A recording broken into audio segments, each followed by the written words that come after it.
Now? Oh, there I go. Hello, BCCO. Let's all find our seats, please. Am I good? Let's all please make our way to our seats, and we're actually gonna start our warm-up sitting today. We're gonna start sitting. What I often do first is have us stand up and find our center. But if you've been in sectionals with me, what I've been saying is, but then we sit back down. So we're gonna find our center while we're sitting as well. So you wanna keep your same thing as when you're standing. Both feet are gonna be flat on the floor, about a shoulder width apart. You wanna scoot a little bit towards the front of the pew, the front of the bench. Not so much that you feel like you're gonna slide out of your chair, but just enough that you're not tempted to lean back against the backrest there. So you wanna be kind of forward in your seat. And then you're gonna just rock left and right and feel your sits bones as they kind of lift up and then touch back down. So when we're in our center, we wanna be able to feel, if we do a little wiggle, we should be able to feel both sits bones there. And then the same thing as when we're standing, we're gonna lean back, and you can feel as you lean back, you kind of tend to compress a little bit. You're feeling your core engaged to keep you from falling down. And then you can lean forward, and you wanna find that nice spot in the middle where your weight is just balanced over your center. So you have a nice center of gravity, and it's gonna tend to be like just forward of center. So we're just engaged a little bit forward. And always feeling both those sits bones, no like crossed ankles or crossed knees, feet flat on the floor. So we'll keep that in mind tonight once we sit back down. But now we're gonna go ahead and stand up and we're gonna do some stretches. So give a little shake out here. And then we'll go ahead and do some shoulder circles backwards. Feel that nice stretch through here and through your upper back. Go ahead and bring your elbows into it. Don't whack your neighbor. If you have space, you might bring your arms. But again, don't hit anyone in the face. Good. And then go ahead and drop your arms down, and we'll start with just our shoulders going forward. A few rotations that way. Good, and then go ahead. Add those elbows in and those arms if you feel like you have the space for it. Good, okay. Go ahead, drop your head to the left. Feel that nice stretch through your neck and your right shoulder.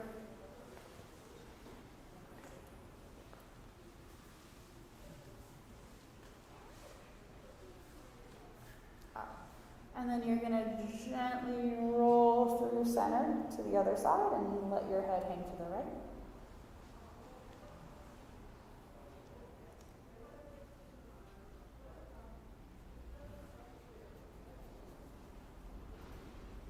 Good, and then go ahead and let it just drop to the center.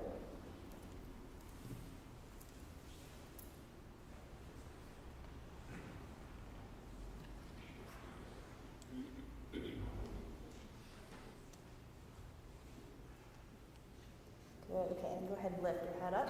And then take your fingers for me and find that spot where your jaw meets the rest of your skull, kind of right by your earlobes there. Just give a little gentle massage to remind ourselves to keep our jaw nice and loose and to not have tension in that spot.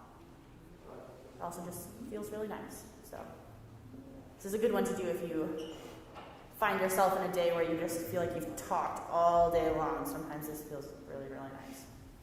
Okay, go ahead and give another wiggle, another little shake out. We're gonna go.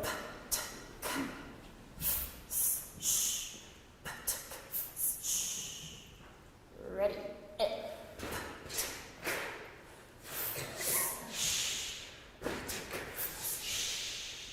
Yeah, do it again and really spit out those consonants. Make them really dramatic. Here we go. Ready? Good. Good. Make sure we get that S sound. In the end, let's do it one more time. Ready? Good. Very nice. Let's start in A flat major today.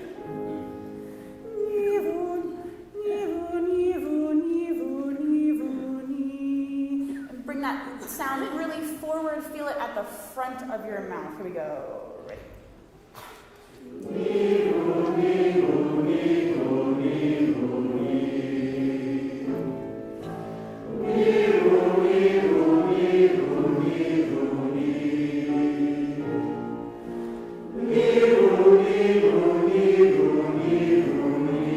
Move through the consonants more quickly.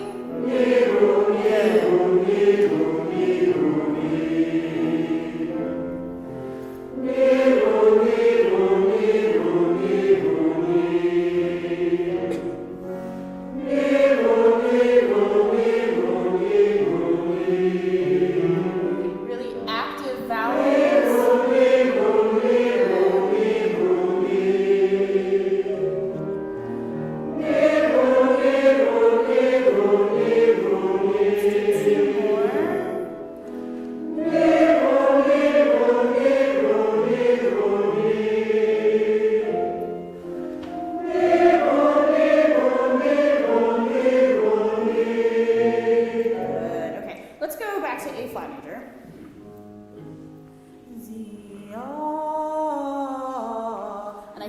Z, and then a nice open, long ah vowel. Here we go. Ready. Z,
crescendo and sing through the top. Feel that vowel open up. Here we go.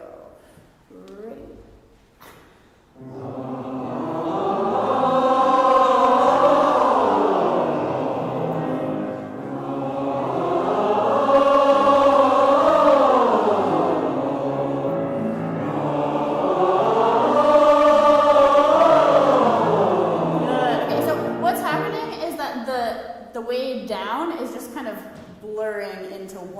One long note. So see if you can control. Oh, what's the word? Oh.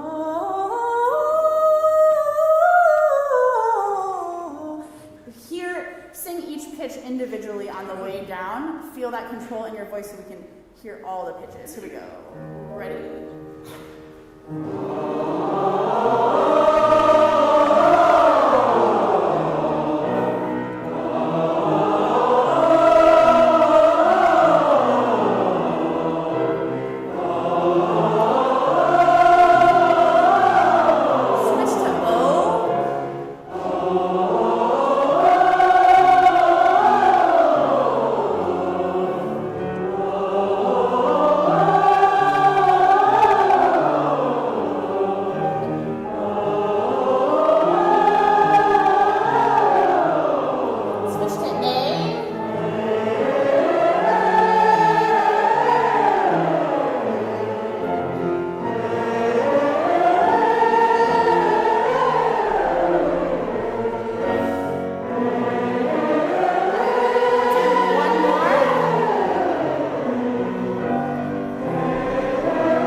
your diaphragm in this one. Here we go. Ready?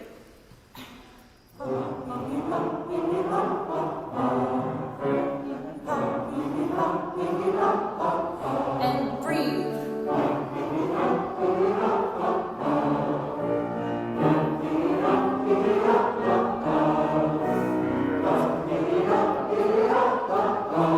Good. So it's ha, he, he, and then ha, he, he. So switch the vowel in the middle for the short notes there. Here we go.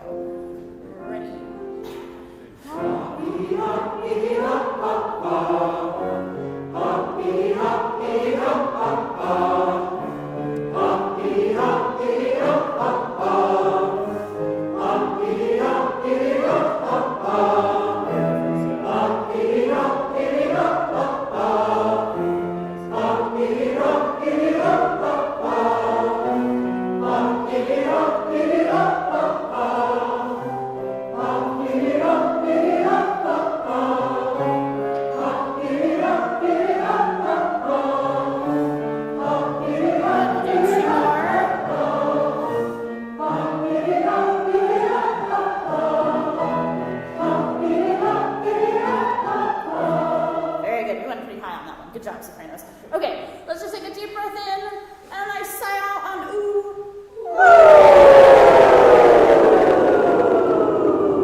Testing. Ah, there. Ha ha ha ha.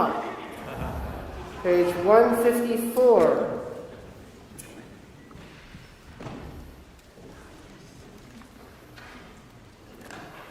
Behold, God the Lord passing by, and the mighty wind rent the mountains around, break in pieces the rocks, break them before the Lord. And a mighty wind rent the mountains around, break in pieces the rocks, break them before the Lord. And yet, the Lord was not in the tempest.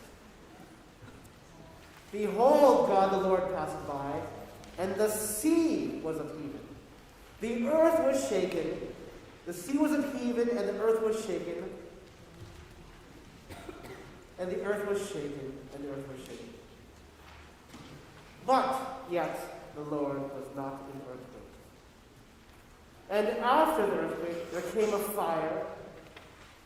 The sea was upheaved, the earth was shaken, and after the earthquake there came a fire.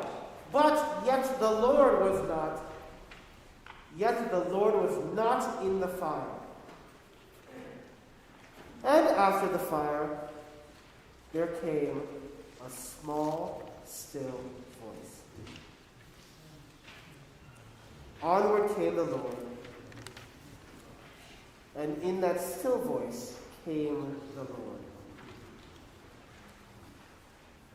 Now, if you were to hear this chorus, we talked about many times that you, as a chorus, you take on many, many different roles in this unstaged opera. That's what it is, right? It's dramatic, it has characters, there's no costumes, there's no movement, but yet Elijah as a character is a major vocal soloist role. It's notorious for being very difficult, very engaging, and you need to have all this charisma to be able to sing it. The same thing goes for the chorus, except infinitely more difficult, because you have to take the role of many, many different characters. Sometimes you are the angels. Sometimes you're the bloodthirsty mob that we talked about. Sometimes you are singing hymns like you're the congregation. In this, you are reading scripture as if you have a congregation in front of you, and you are telling the story in a way that is like telling a bedtime story, where you want to create in the person's mind all those images about what is happening on. And so, and the mighty wind rent the mountains around. We don't use rent in this way anymore, right? But you want people to know what you mean by renting the mountain. That doesn't mean a cabin in the Poconos, right? It means that the mountains got torn in half. So make that word sound like the mountains are ripping in half. Break them, break the rocks, break them before the Lord. And the mighty wind. So I want you, when we perform this, to really have in your mind that you are trying to be dramatic pastor. You are creating for the people in the audience this idea and tone painting, literally sort of with music, painting the scene. Okay? So it's not just, behold God the Lord passing by. It's, behold the Lord passing by. But with music. So we don't go, be-ta-ba-ba, we go, behold God the Lord passing by. Have a little bit more sort of like presentation. Have a little bit more presence. Okay? Let's start from the beginning. Down.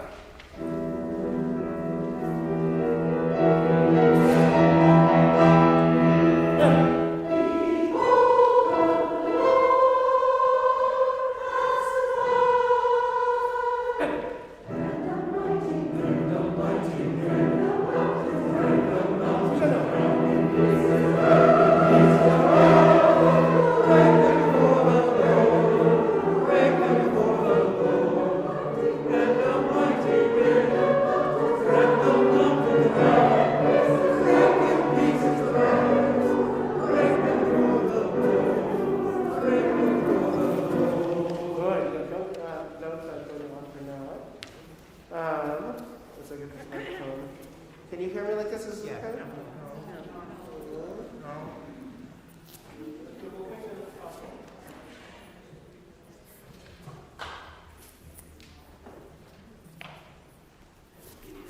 How about this?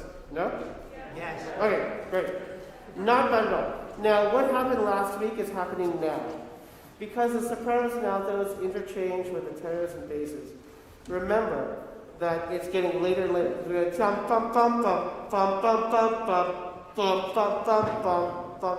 You have to not wait for the other person to finish, the other voice part to finish. You need to jump on it a little bit more.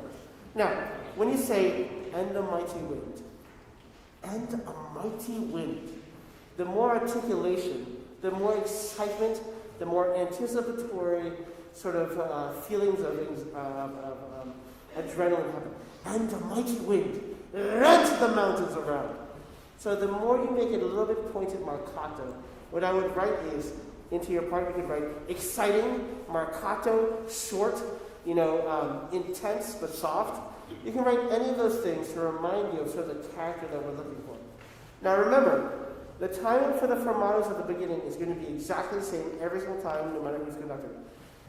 Behold God, the 1, 2, 3, pass it by, 2, 3, and the mighty wind. It's going to be very rhythmic, you just get used to it. But as a result, I want you to be used to how long we hold it, so that we don't decrescendo or get soft. It's not, behold God, the Lord, pass it by.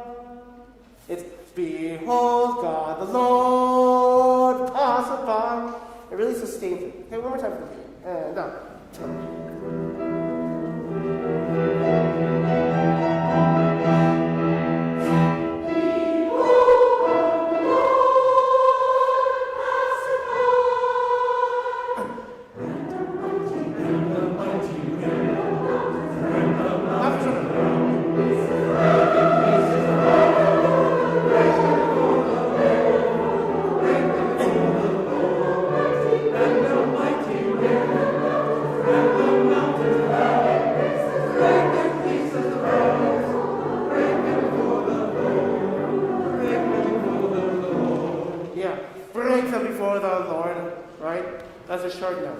It doesn't get a lot of it. That's really much better. The timing of your entrances was much better. We're going to do it one more time, but that was fantastic. What I want is a little bit more of the stark change in dynamic. Remember that you start with forte, but then you go to pianissimo. That's fine. I don't want you to sing, as always with choruses, depending on the hall, we have to figure out what pianissimo really is. And when we sing pianissimo, at least for us in Rehearsal, that really is sort of medium. That's not super soft. Super soft gets lost, and it causes us to feel like a little bit behind the orchestra. So it is kind of medium loud. However, the crescendo goes from pianissimo to forte. And so that's a huge difference in dynamics. You have pianissimo, piano, mezzo forte, forte. That's like 5 dynamic changes. And sopranos and altos, you have to do that in 5 basic notes. Ta ta ta ta ta ta. Ta ta ta ta ta ta. Ta ta ta ta ta ta ta. See if you can make a bigger change in the acceleration of your volume. Okay? And I still want, especially for the word break, that you have to start the B and the R before the down beat. Break the piece of so ta. Break the piece, not ta. Break the piece, right? Da. Break the piece of the break. Right. You want to start the R beforehand. And it's a hard thing to get used to, but once you get it, it makes much more sense. One more time from the beginning. We're going to go on after this, so be careful. Okay?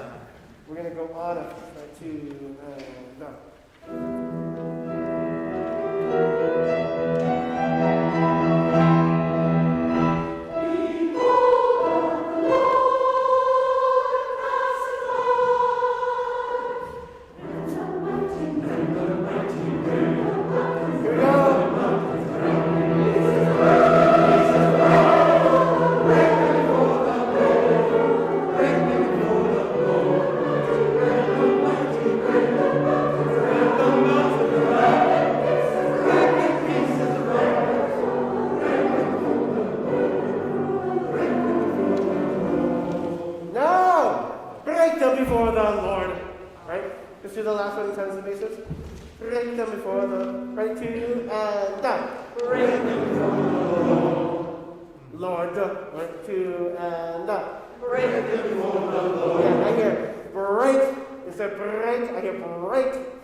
I want to point out that the brrr was fantastic.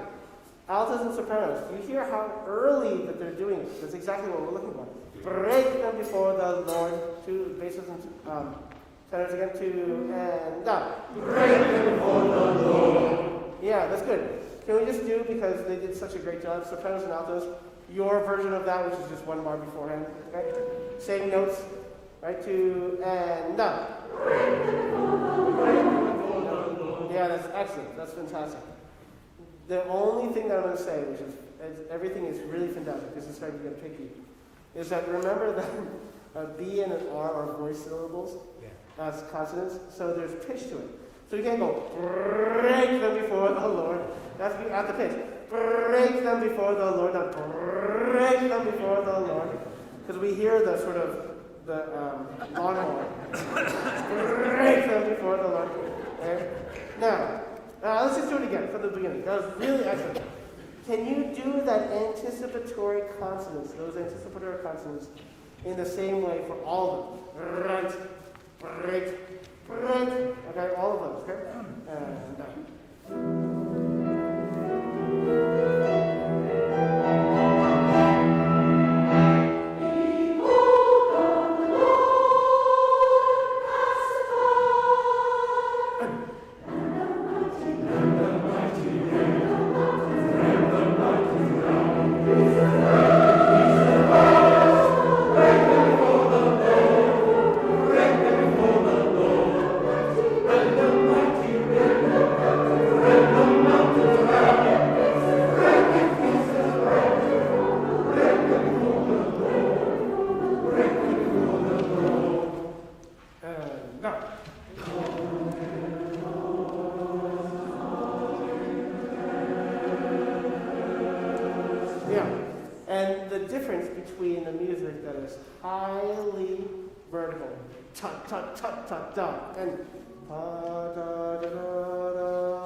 That's the whole point of this movement, right? The world was being destroyed, and yet the Lord is peaceful and not in this destruction, right? So this music is completely horizontal. See if you can make it. Okay. Paul, can you play with us maybe? This is page 156, the top of the page, right? The biggest, hardest note is the second part. Ta, ta, ta, ta. You have to go huge half step. Everybody went ta, ta, and it almost sounded like you got lower, right? It needs to be uplifted and higher in pitch. Ready? 1, 2, and up.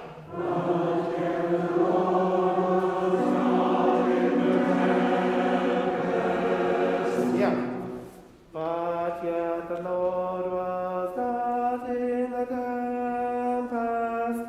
Try to use the concepts to connect. It's a very, very different feeling than the music you just sang before. Ta da da da da da da da da. Very smooth and sustain. 2 and up. Yeah. But it's starting flat and it gets flatter, and then you don't take a big enough half step and it gets even flatter. So you give the first note, right? Right here. But yet the Lord. But it's really high, much higher. You have to think of B-A. Ba, like, bat mitzvah. But yet the Lord was God. Not bo, okay? Not B-U, but B-A, right? 1, 2, and A.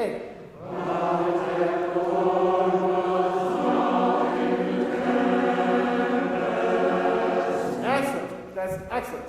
Really nice articulation, sustain.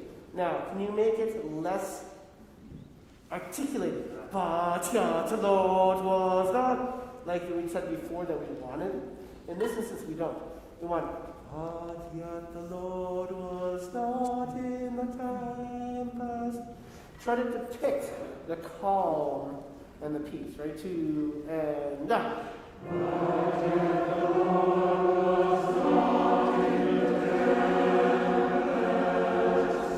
Yeah, it's not tempest. Tempest. Test, not tempest. Alright?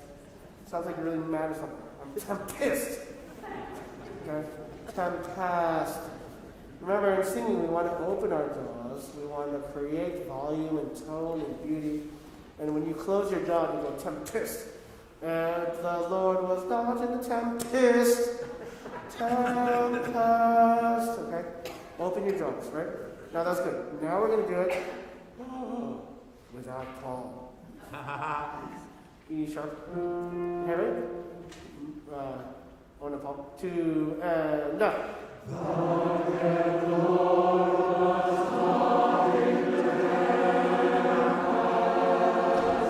Yeah, good. Remember, the vowel is not just arbitrarily larger, so it's not but tempest, like P-E-S-T. Like you have cockroaches, and those like, pest, tempest. Don't try to over-exaggerate by going tempest, okay? Excellent, let's do that. But then Paul's going to continue, okay? Same thing. Make sure you really sing in E sharp. This is notorious for getting orchestras and choruses from different pitch switches. See if we can maintain the same pitch. 2 and up.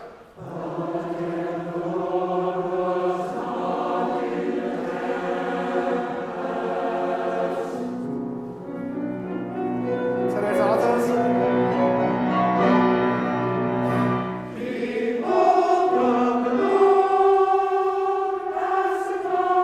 2, 3, and.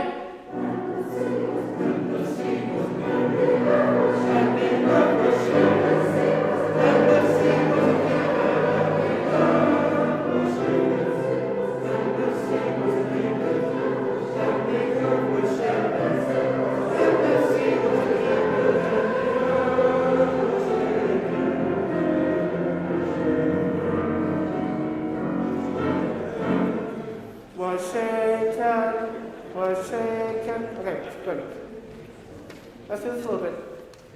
After the fermata, this is the middle of 156, second system.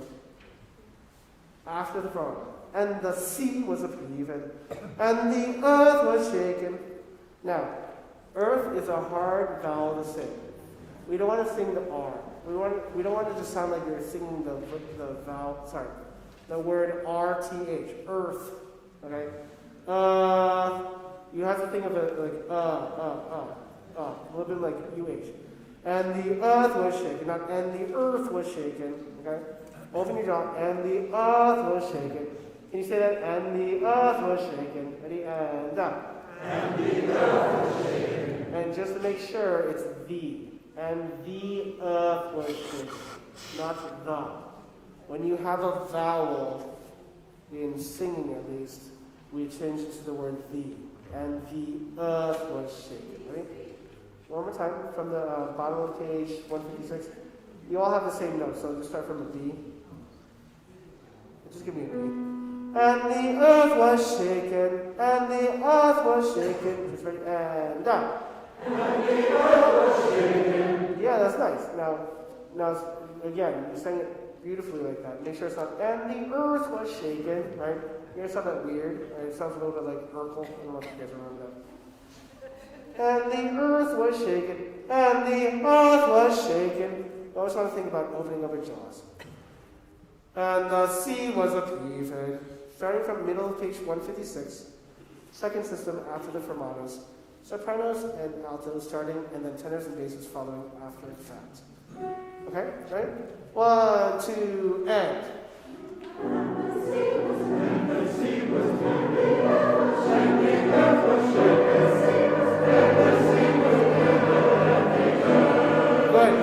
Good. Yeah. Let me just hear the tenors and basses. And the earth was shaken. Ready, 2, and up. And the earth was shaken. Almost. And the earth was shaken. Cut out the R completely. And the 2, and up. And the earth was shaken. Yeah, that's good. Now, the earth was shaken. Sounds like you're shaking a martini. And the earth was shaken. Right? The earth shaken is like an earthquake that almost kills everybody. And the earth was shaken. Okay, so when you have the word shaken, you have to give a little bit more intensity. Then, and the earth was shaken. Would you like rocks with that? You know? And the earth was shaken. Just tenors and basses, right? 2, and up. And the earth was shaken. Yeah.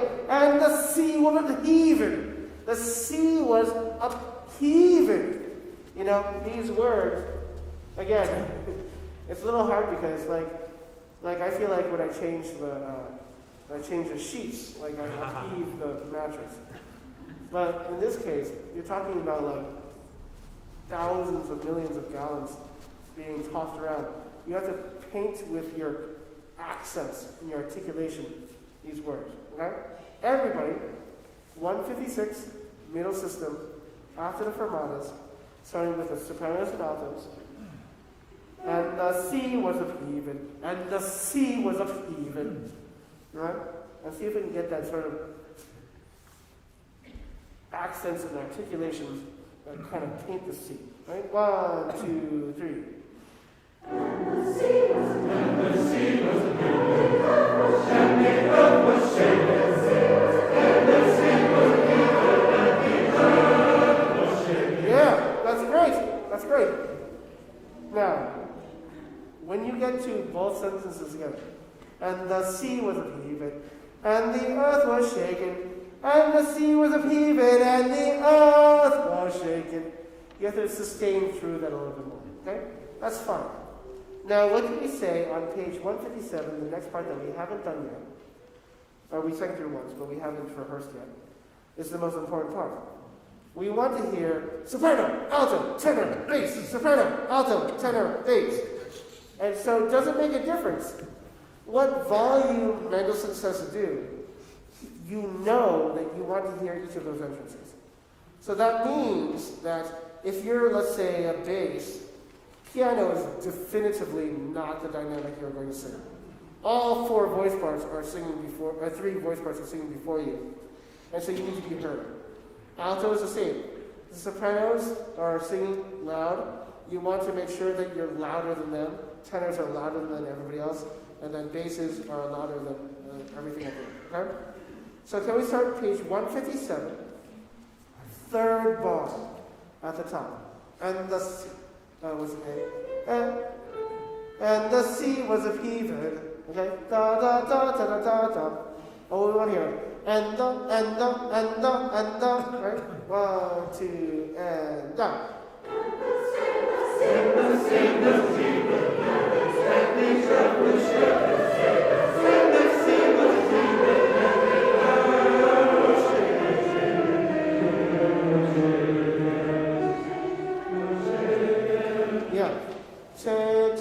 Now, at the very end, those things, and everything's going to be completely in time. Don't worry, there's no retard on there whatsoever. It's going straight. Now, when you do that, you are literally depicting how the world and the mountains have been ripped in half. The chorus is distinct and sort of disparate from each other, and you are representing ta ta ta ta ti ta ti ta. It's like you can actually see the shakiness. Yeah. And then remember, that's the beauty of live performance, is that you're going to be situated like this on the stage, and the audience is going to hear sounds coming from all different areas. They don't know where to expect what next. And that's the beauty of this. It's great. So we want to really build into that. So we really hear that ta ta ta ta ta ta ta ta ta ta ta ta ta ta ya ta ta ta ta ta ta ta ta pa pa pa pa pa pa. You want to hear that sort of layering, the shakiness. Okay, same place. 157, top system, third bar, the beginning of this part where you're literally depicting an earthquake. Right? Here we go. 1, 2, and down.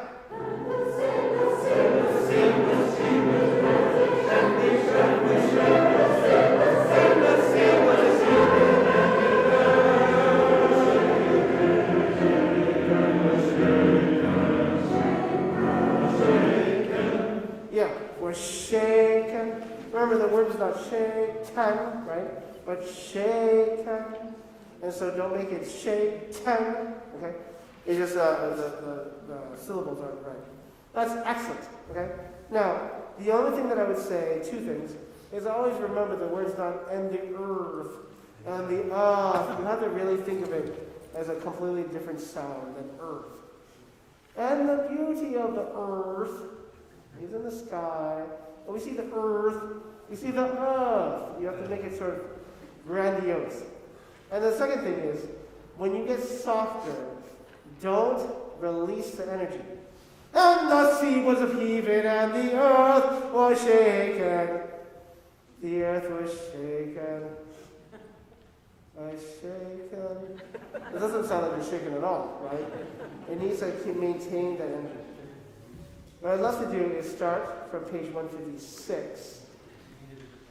First system, with the orchestra interlude before the tenors and the altos sing Behold the God, Lord passing by. So this is the sixth bar of page 166. 156. Okay? All right? 1, 2, and down.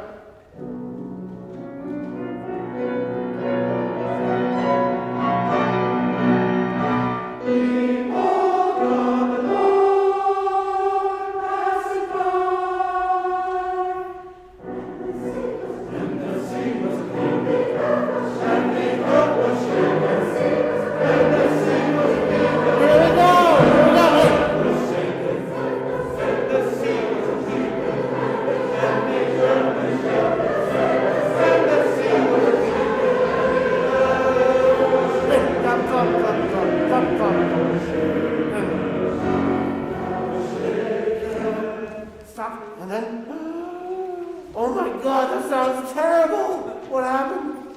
And yep, and I'm playing it for now, and done.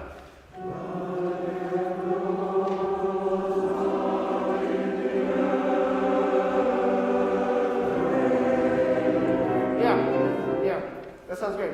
But yet the Lord was not in the earth. Quake, earthquake, quake. So you can get the KW quicker. Okay, one more time. Page 158 at the top. 158 at the top, right? 1, 2, and up.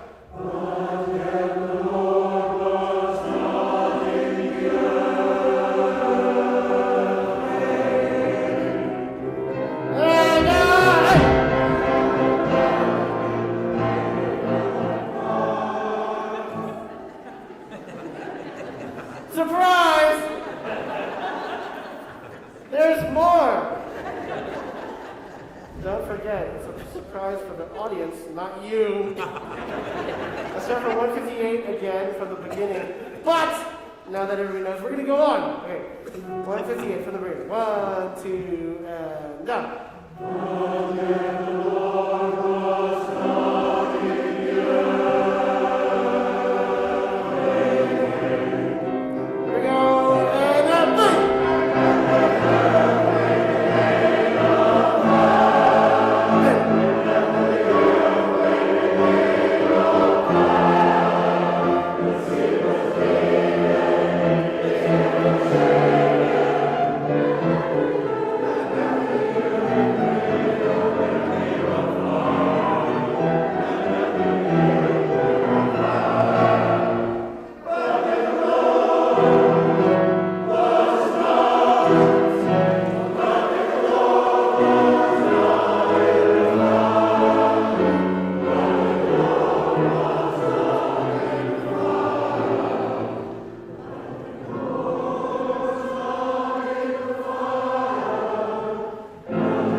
Okay, so let's go back to 158, second system. 158, second system. Hear the pitches? And remember, this is, but wait, there's more, right? So, and after the earthquake, there came a fire. Okay, here we go. Hear your notes again. 2, 3, 4, 1.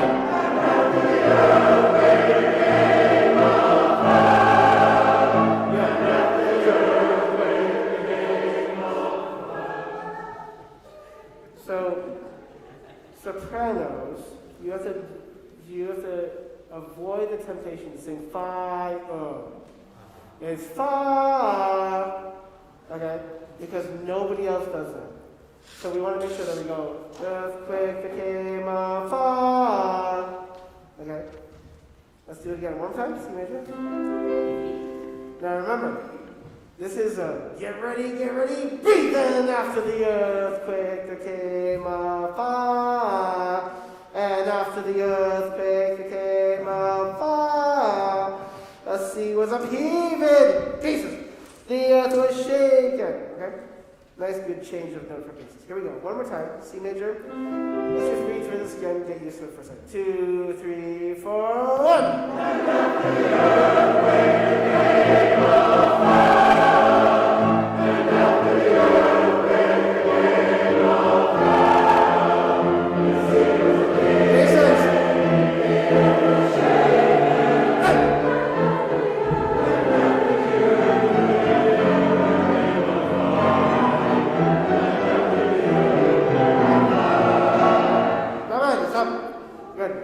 Now, for these things, again, the hardest part about this particular chorus is that because there's a lot of trading off, is maintaining the same tempo, even though different people are singing and passing along the torch.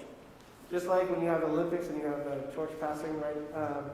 What is the baton passing, right? That you make sure it's a smooth transition, and there's not that bobble and don't drop the baton, okay? So you need to make sure that it's really nice and clean. Let's do it one more time just to get used to it. Now, and after the earthquake, oh my gosh, there's more. There came a fire! The sea was upheaved, the earth was shaken, and still after the earthquake, there was a fire. Oh my gosh, that sounds terrible. Okay, what I want to do is, I'm going to have Paul give you the C major chord, but we're going to start with that three bar introduction beforehand, okay? So here's the C major chord. 158, you're going to start singing on the second system, but Paul's going to play the orchestra introduction. The point of this is to get ready to surprise people with that breath. And after the earth. Okay? Here we go. Paul's going to play 3 bars.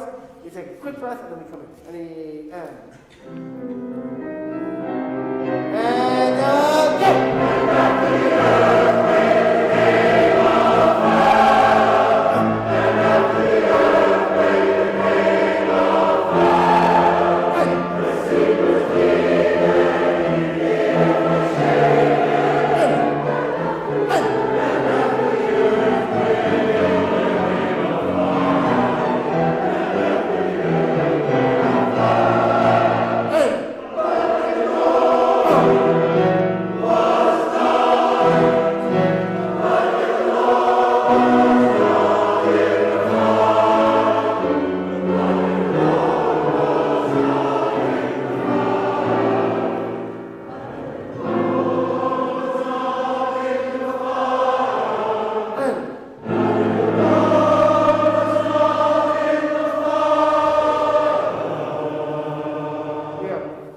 It increasingly sounds weird to me to go, but the Lord was not in the fire. Okay, just don't change the vowel. We're not going to sing the second syllable of that word. It's fine. Enough of you will mistakenly do it, and that'll be enough. But okay, let's go to the bottom of 159.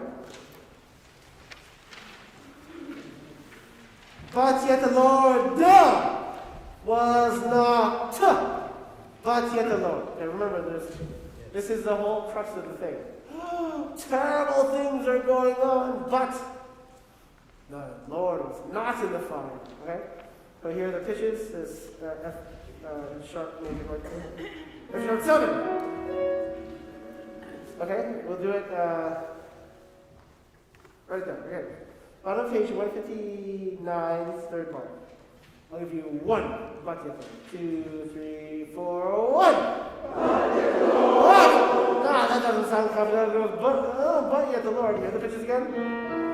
I give you prep to go. Breathe. But yet the Lord. Okay, 1, 2, and. But yet the Lord was not. Yeah. But yet the Lord. No. I want to get this really firm because it needs to be orchestra stuff playing, chorus sings. And right now it's orchestra stuff playing. It seems very shaky. It sounds like you got affected by the earthquake. One more time. It's a F7. F sharp 7, I should say. 2, 3, 4, and. But yet the Lord was not. And. But yet the Lord was not in the fire. Yeah, not bad. So, what I hear, I think, is that when you breathe, you have to have the pitch in your mind. Because what I hear is you start to make sound before the pitch gets settled. So the chord of the very first note is actually not quite clear. Hear those pitches again? It's not but but in the Lord, not but in the Lord. Right? I'm just picking on sopranos because that's the top note. But that's literally happening with all the voice parts. So make sure you take a breath and hit the pitch and think of the pitch before you go. And get set to sing before you make sound, right? 1, 2, 3, 4, 1. That was so good that I had to stop you to do it again. That was excellent. Let's do it again and continue on, right? 2, 3, 4, 1. But in the Lord was not. Hey. But in the Lord was not in the fire. Hey. But in the Lord was not in the fire. But in the Lord was not in the fire. But in the Lord was not in the fire. That sounds so much better for the last one. However, on 160, page 160 where we are, second system, first sentence, I still got, but yet the Lord was not in the fire. Okay? Same thing for that. I know we might have done it differently for previous years, but it sounds so weird. It sounds a little bit yuckety. But yet the Lord was not in the fire. But the Lord was not in the fire. Let's just make it sort of a little bit more elegant, okay? Same place, Paul. Maybe let's go back to 158 with the Paul introduction. Now Paul and thing, but we'll give you repetitions beforehand.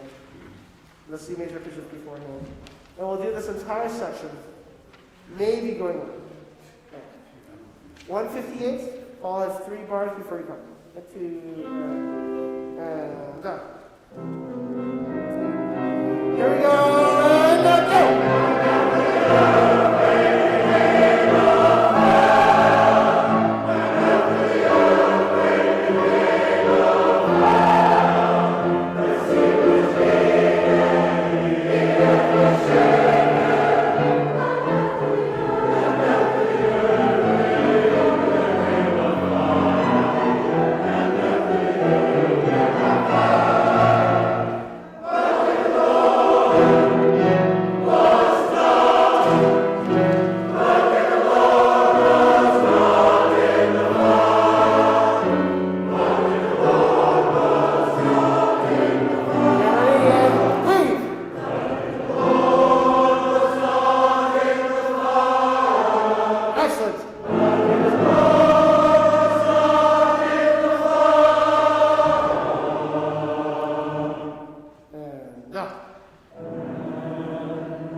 Now, this changes, like we've done before.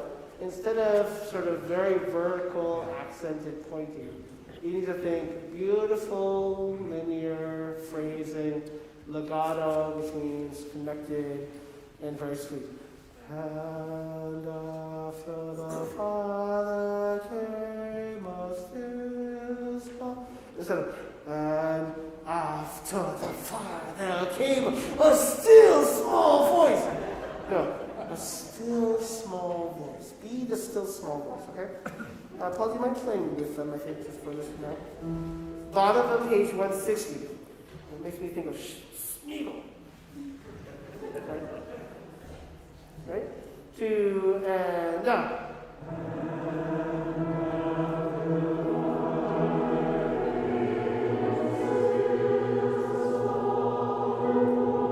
Not bad.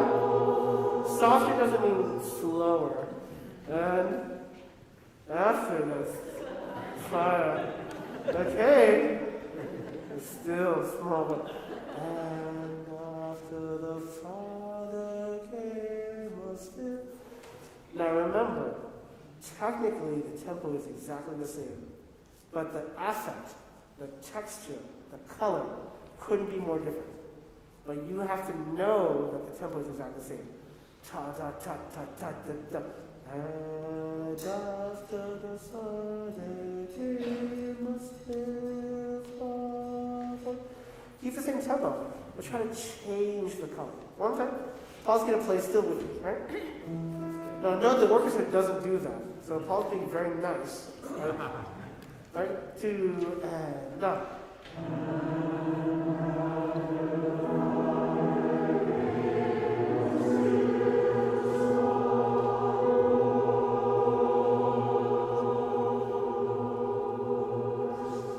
Yeah. So you have to watch, or you have to count, or you have to do both ideally. Now, the difficulty is that when we sing soft and in the lower part of the voice, it doesn't take a lot of support to do that. However, it makes it flat. So if you go, and after the Father, and after the Father came a still, you have to still make it special. So I don't want you to sit back and go, and after, but think about it as more like you're weaving something. And after the Father came a still. Okay? Get it nice and sort of special, give it energy, create something intimate. Yes, like even like we're getting fire. And not, and, to, and.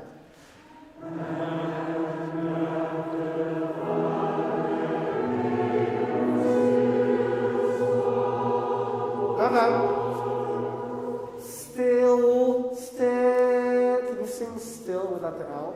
Not still, but still small voice. Still small voice. And after the fa. Sopranos, third of the chord needs to be higher. So try to make it like a flickering flame that goes like one of those letters of it. Right? One time. The simplicity is really hard. Honestly, it's really, really hard. But you're doing a great job. And 1, 2, and. It really sounds like those record players will go. You have to start at the pitch. Don't go. Right? One time. 1, 2, and. Almost. No. But that's the same thing. That's the same thing. So don't go. And after the fa. And after the fa. You have to get to the pitch much quicker. Okay, one more time. Unison. Beautiful chord. If the beautiful chord doesn't happen, if the pitch changes at the same time, then it sounds like it's rented mountains, right? 1, 2, and da.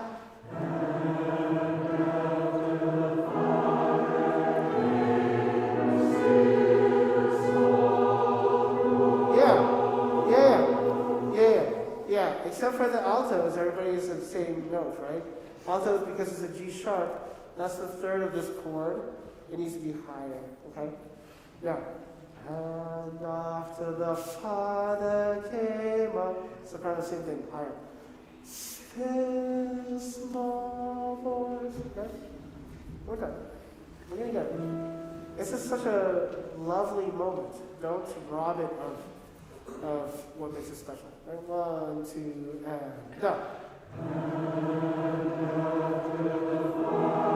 Beautiful.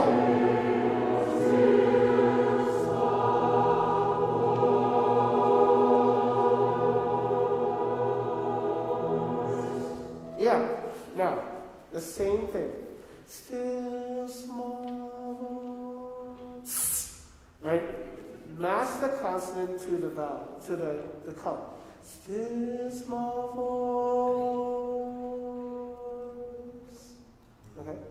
Just make it beautiful. Yeah, let's do that. Same thing. It was so great, especially the first chord. That lined up absolutely beautifully. The next chord, when we got the still small voice, was beautiful too. Let's see if we can maintain that, get the nice consonant ending, and go on. So sopranos, that's your responsibility. We're going to go on with you guys, right? Here we go. One more time. Bottom of page 160. 160. 1, 2, and down.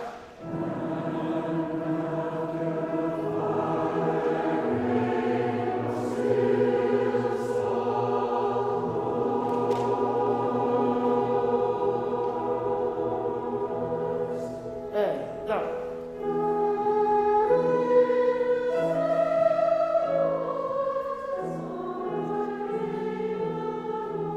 Nice, down, and down.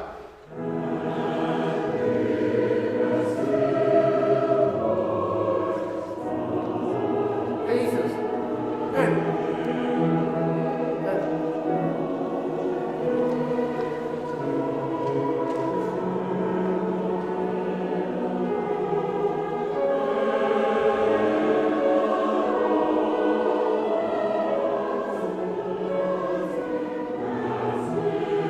Beautiful.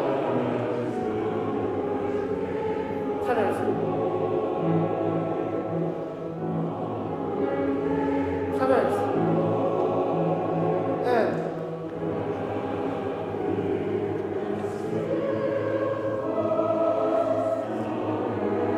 Altos.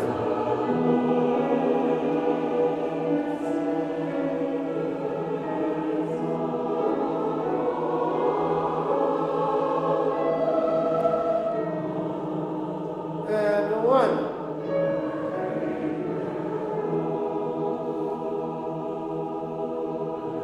Beautiful. Oh my goodness, such a beautiful chorus, isn't it? Really gorgeous. So let's do sopranos first. Page 161. 161, the very top of 161. And in the Not, and in the cheerfulness, and in the voice of the Lord. Right there. 1, 2, and down. Oh, that's so gorgeous. Everybody now, same exact affect. And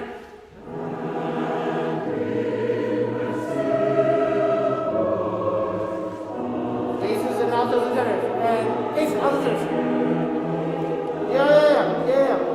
So, everybody in the audience expects you to just imitate with harmony what the sopranos just did. And what we do is, it's like a flower. From the seed just blossoms in this whole scene. You continue it, and it makes this harmony. The phrasing goes on. It gets richer. It's beautiful. But it starts with the basis saying, no, I want to draw your attention that we can do something more. Tenors and altos saying, we're going to change the harmonies a little bit. And the sopranos continue on after that with a different line. Okay, so we really want to make sure that we hear those. So basses, when you get to came the Lord, actually a little bit louder, right? A little bit louder. And then the altos and tenors, on the came the Lord. When your notes change a little bit, you have a crescendo a couple bars later. I want you to move the crescendo 2 bars earlier. I think you should start giving the audience awareness that things are changing a little bit earlier, okay? Sopranos, that's absolutely gorgeous. Can you write in your score something that reminds you to put that head voice? You could use the pencil and write head voice. Or you can do whatever you want. Just remind you, that was absolutely gorgeous.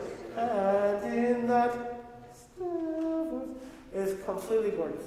Out here it doesn't sound like you changed tone, it just was beautiful, angelic. But technically, it's completely different. Ta-dee-dee-dee-dee, right? And it comes across absolutely angelically. One more time from that place, 161, top of the page, soprano line, then everybody else. Remember, we imitate that affect, that color, that beauty, and then we continue on and let it blossom and get more intense, more rich in harmony, more rich in sentiment. Okay? And take it. 1, 2, and down. And head voice. Beautiful. Absolutely gorgeous. And breathe.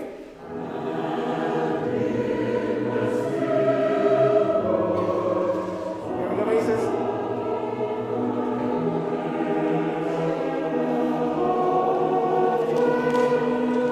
Tenors.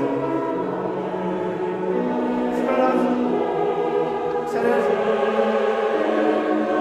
And basses. And altos. Tenors. And crescendo. Crescendo. Crescendo. And peaceful. Head voice.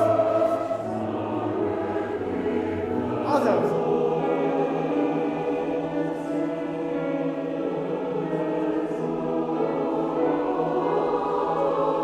Crescendo. And 1.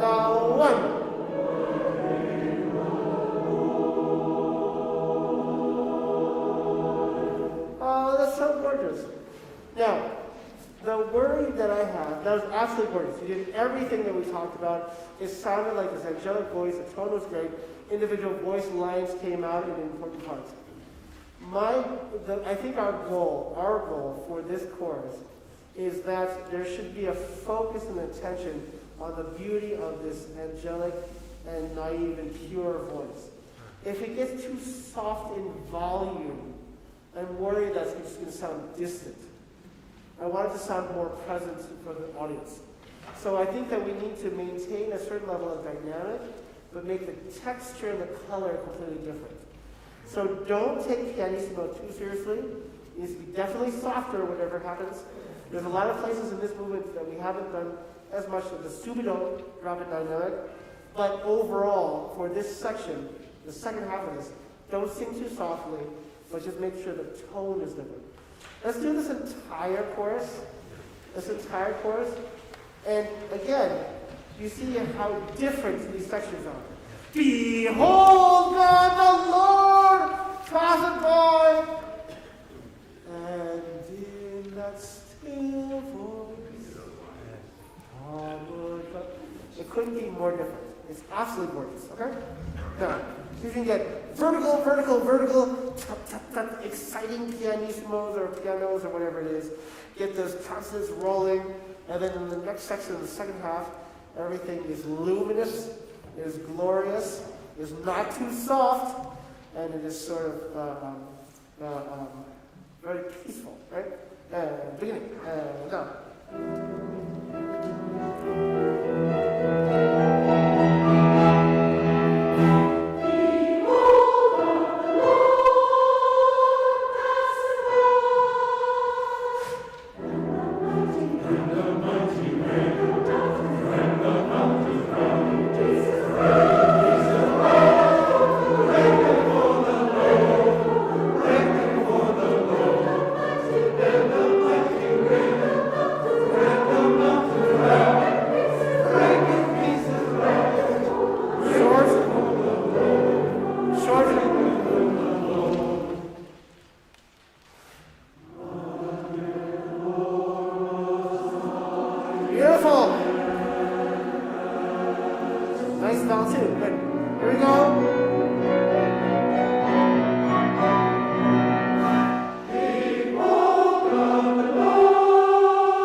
beautiful, really beautiful.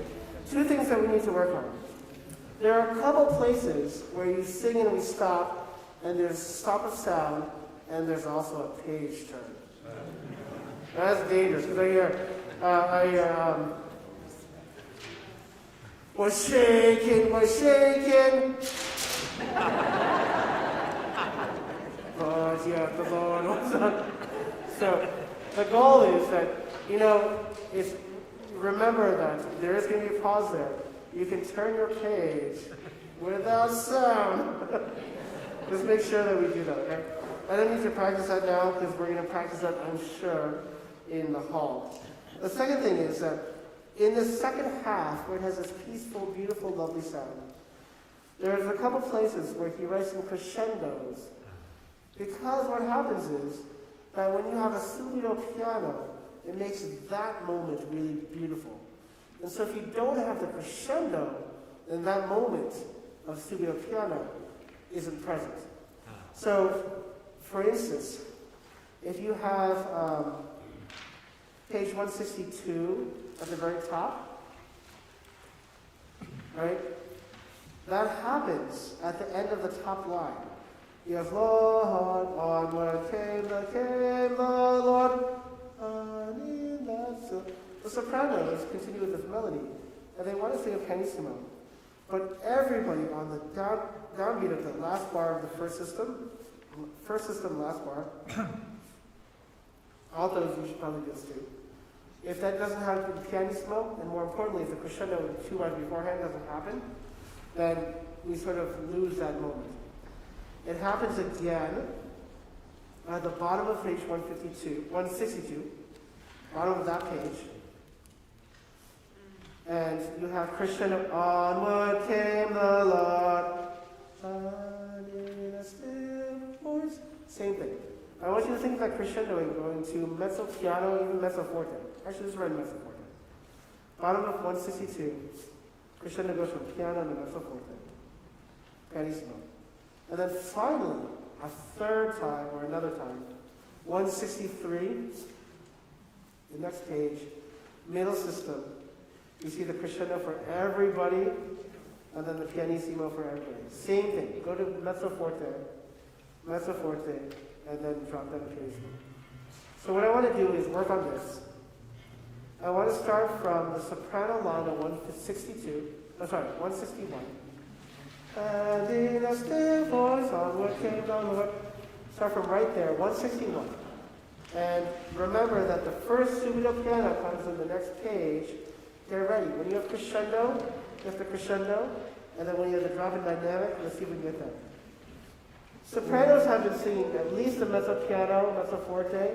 Their dynamic says pianissimo. That's exactly the level of volume that we're looking for. Because what they come across is beautiful, angelic, it's soft, delicate. It would come across as a pianissimo, but they're really singing with sort of a good amount of volume so they can be heard. That's what the piano and pianissimo should be. So don't make it sort of too inward, okay? It needs to be sort of open and luminous, but tender and soft, which is different than, tender, which is different than just soft, okay, or hidden. So 161, soprano line. And in the still voice, onward came the Lord. And in the still voice, onward came the Lord. And then remember, we can crescendo to the top of 162, so the pianissimo. Here we go. 1, 2, and down. Oh, yeah, that's better. Don't forget to navigate the head voice change very clearly. One more time. 2, and down. Beautiful. That's it. Everybody now.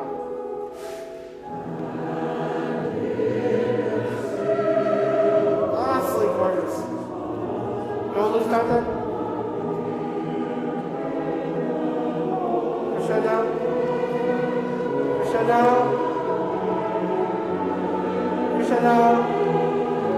Crescendo, and intro, up! And pieces.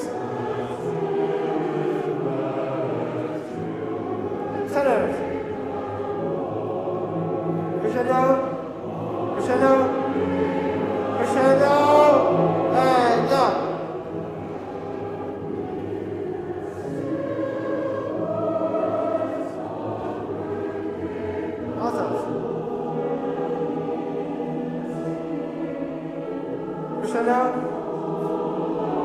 Chanel?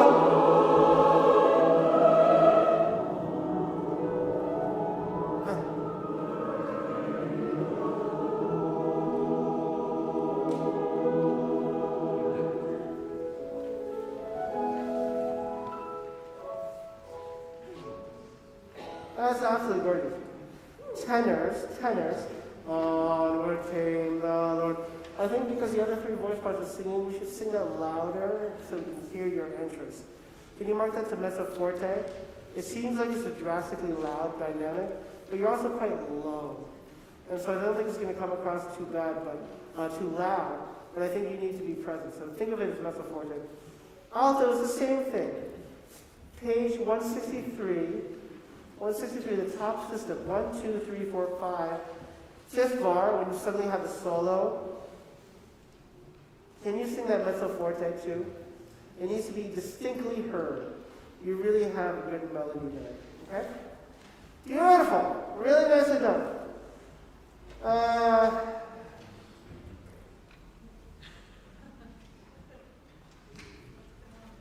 Let's do 35. I'm just thinking about time. Let's do 35. I was going to do 4 choruses, but we ended up doing 2. So we're going to do the other 2. All right. Number 35. Now,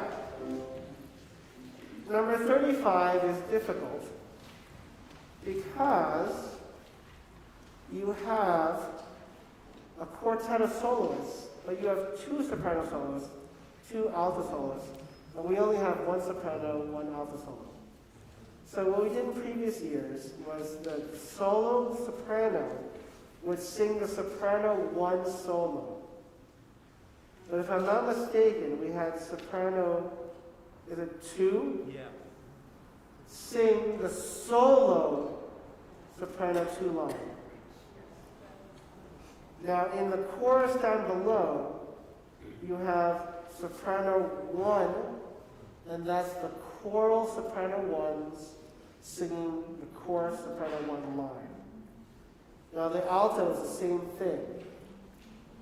If I'm not mistaken, the alto soloist sings the alto solo 1 part. Yeah. But alto 2 sings the solo alto 2 line. Is that right? Yes.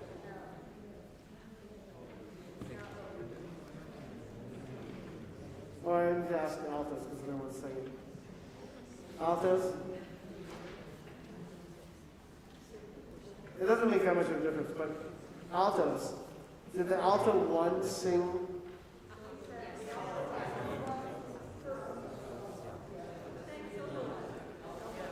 Oh, one second. You! This guy. Yeah.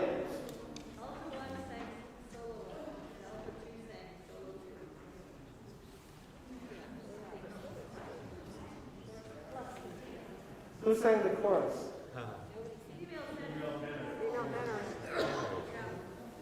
But we have an alto soloist.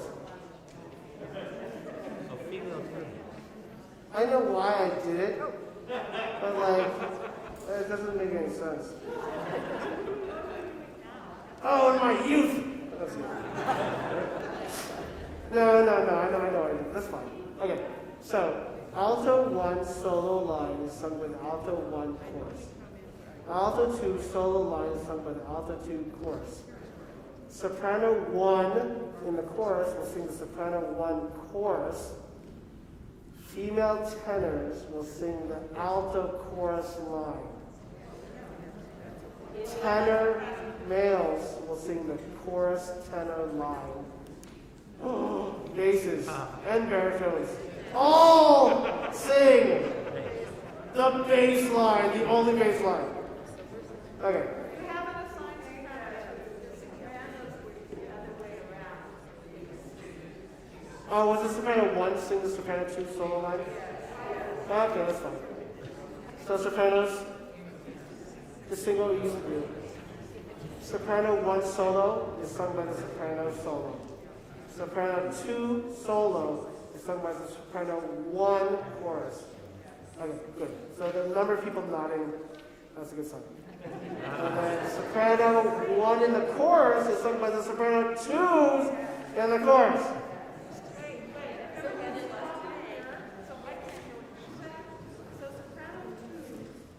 Soprano 2s in the chorus.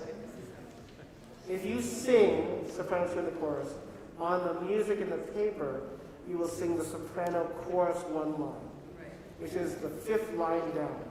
The one in the chorus grouping, not the soli grouping. Okay.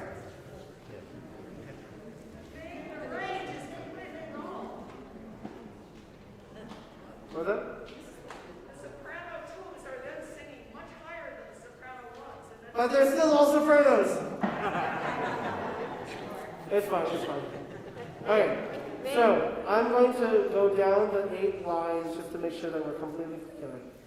Now, there are 8 lines that you see.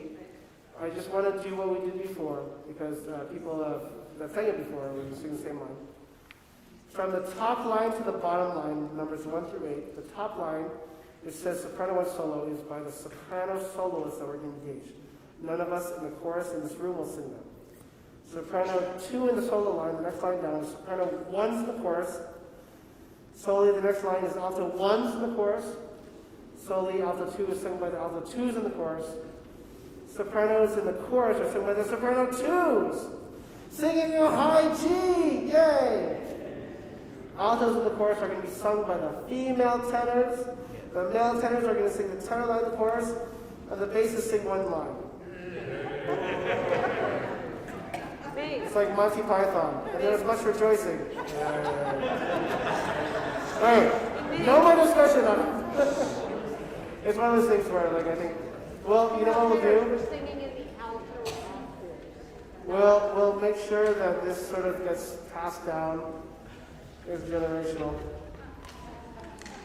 Now, this, I should have you know that this is how weird, bizarre traditions in music happen.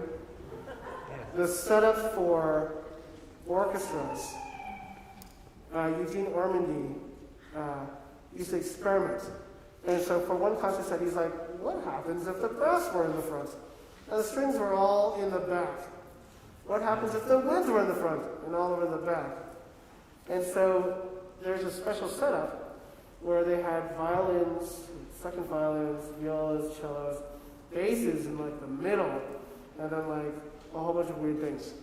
And everybody's like, oh, well, after all this experimentation, Philadelphia Orchestra came out with this amazing like instrumentation. It got copied all around the world. And then if you ask the bass players, they're like, it's just because we complained because we have big instruments and we wanted to be closest to the door. So this type of thing, we're like, oh, it's just tradition. The second sopranos always sing higher for this one chorus. And it's just like, whatever the reason was, I'm sure it was not like, it's great. Okay. Now, we have 5 minutes. Why don't we try reading through this? Just try and see C major. This is actually a weirdly, it's not difficult, but it's not as straightforward as you think. So, we're going to start with Carrie Hennessy singing, holy, holy, and then everybody else will come, okay? Or at least the soprano ones, alto ones, and alto twos, and everybody else comes in 3 bars. Right, one? So Paul's going to be his highest soprano voice. The soprano song. 1, 2, and down. Here we go.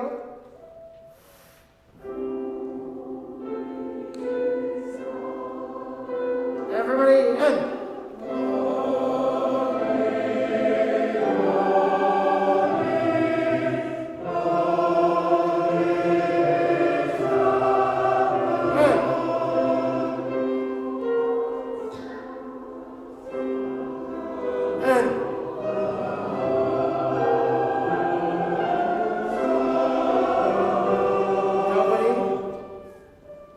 Altos.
get a lot of practice on words, but no. You see that this is actually really surprisingly a little bit difficult because it's very soupy. Now, there's this beautiful piece by Tallis called Stem Alum that has 40 individual voice parts. It is this times 5. It is so hard to pick out what's going on. You're just listening to it like, I don't even know. I don't even know what's happening. So we're going to take this apart. That's good. Why don't we just read another one, 36. It's very short. Let's see. Return upon thy way, for the Lord God left him 7,000 of Israel. His wish was about to go, return upon. It's so gorgeous. Okay, let's try reading it. It's this is like the beginning of the coda. This is like here the end starts to happen. We will return in security and faith and strength your child. Orchestra does not play with you, so Paul's going to be very nice to play with you for now, but just note that it is all the chorus. 1, 2, and now.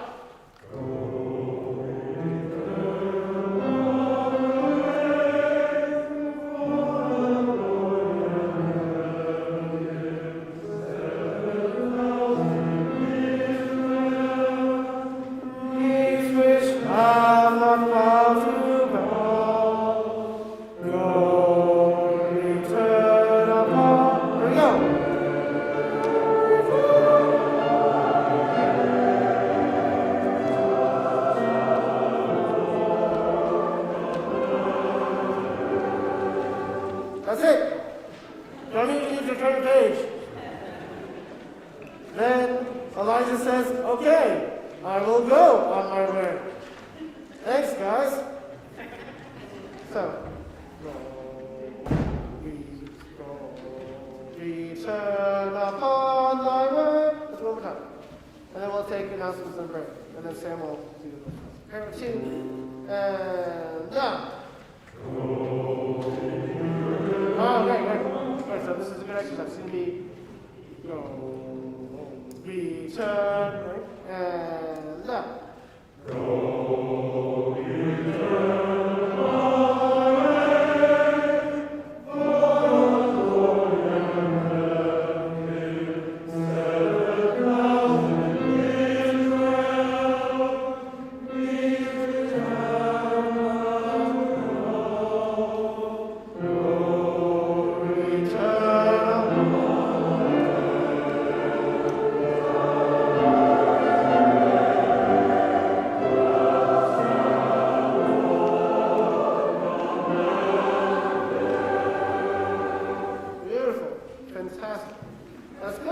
So we did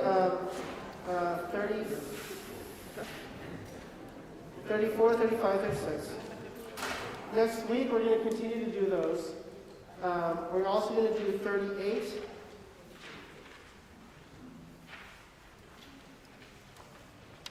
And 41, sorry.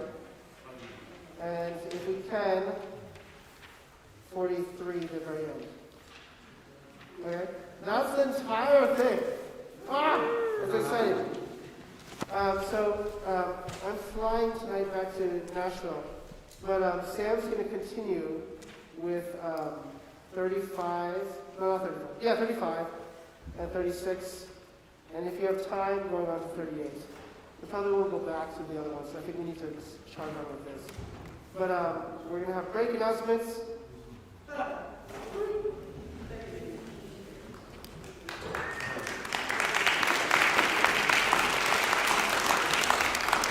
Hello, BCCO. Hello.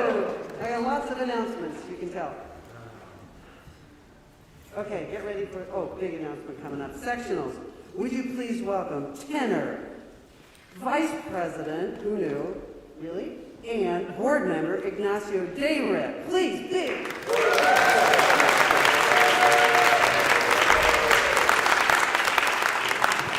Good evening. This week's sectionals are upheaven. Olesia is back to do the all parts sectional this Wednesday, April 19, from 7 to 9 at the North Bray Community Church. On Sunday, Sam is leading the tenors and basses. That's Sunday, April 23rd, between 3 and 5 at a new venue for us. So it's on 6320 San Pablo Avenue in Oakland. It's at the foot of Alcatraz. So if you're coming down Alcatraz, you make a left. And it's that half block. There is plenty of street parking at that time. And the full section of calendar is listed on the chorus calendar and in the member section of the BCCO website. Thank you.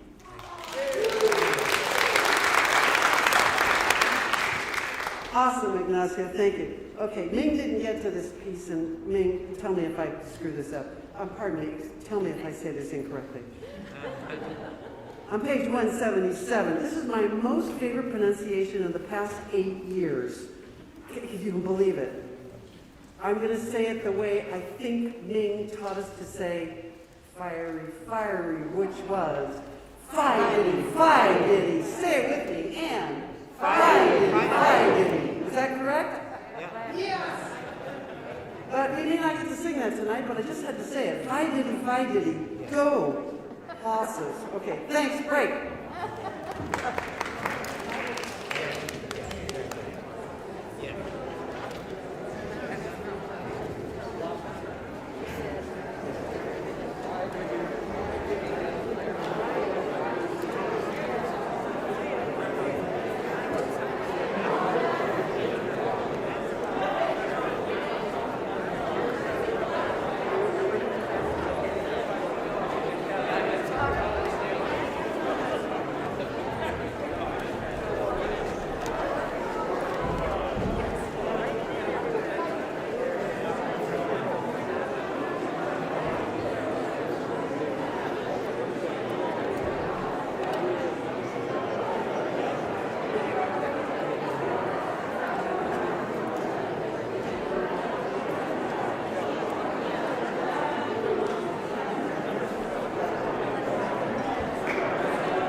bang over there.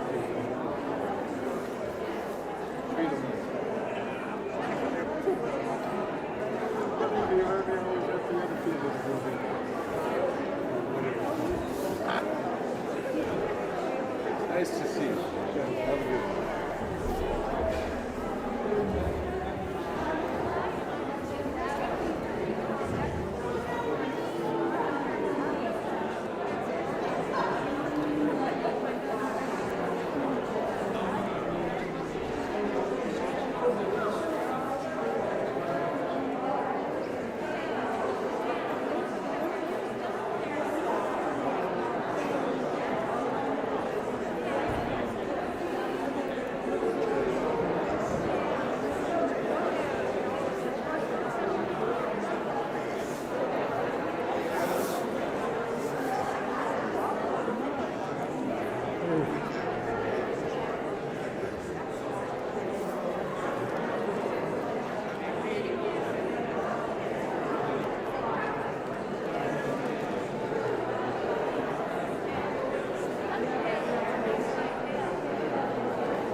A quick announcement before we start again. We may have a lost and found item. Maybe it's not our chorus, maybe it was the choir group, but if somebody was grading, it looks like a student paper or assignment. There's grades and assessment and the name Jake. If that's paper of yours that you inadvertently left on the back table, please collect it. And if not, the church will take it. But again, if it was papers or an assignment, the name Jake, grading, evaluation, etc., if that's yours, please claim it on the back table. Thanks. We're going to continue with number 36. So we're on page 168. phrasing, a little bit on the affect of this movement. It's one of my favorite melodies, the tenor bass melody in the whole piece, this little 5-bar phrase. All he does is go to the relative minor. It's like harmonically the most straightforward thing, but it's so beautiful. So if we could, I'd like to sing this on do. Sing it without the text first to get some of the direction and the phrasing, and then we'll go back and we will add the text. So from the beginning of number 36, here we go. Ready?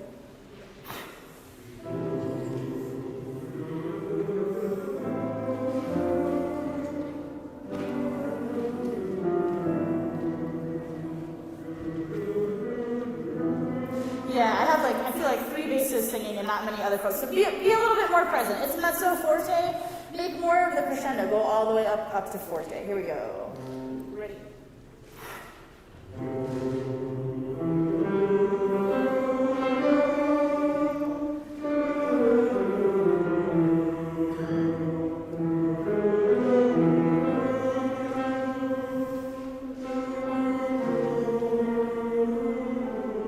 Yeah, good. And can we go ahead and can we mark, I think Ming will agree with this, we can double check next time, but can we not take a breath after the word Israel?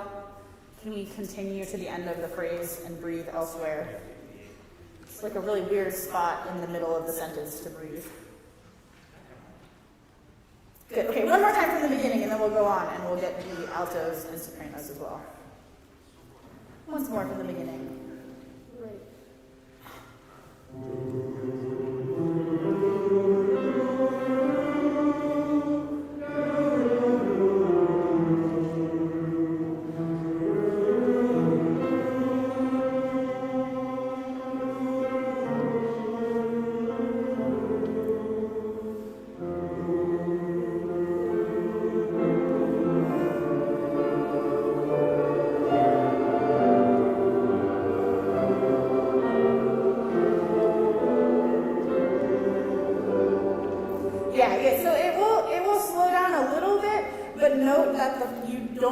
At the end, so it's just a quarter note and then you cut off in that last measure.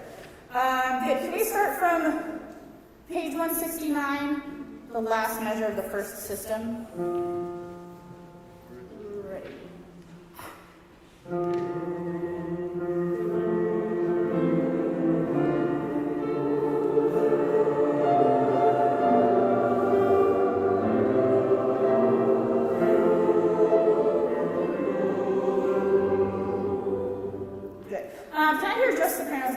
Please, from their entrance at second system 169. Here we go.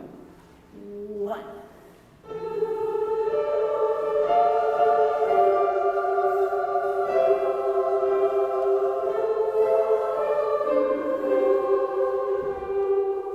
Good.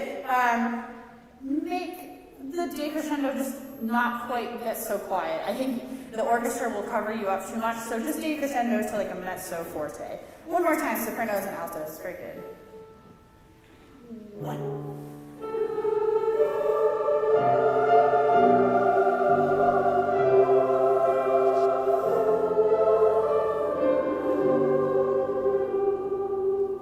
Good. Okay. Let's go back to the beginning and let's add text, please. It should have. We did number 34, and we worked for a really long time on that beautiful, like, irreverent section at the end where it's this lovely melodic thing that unfolds in space. And it should have the same tone quality in this movement with just a little bit more articulation, so just a little bit more rhythmic impetus to it. So that same kind of reverence with just slightly more rhythmic activity. So here we go, tenors and basses. Ready?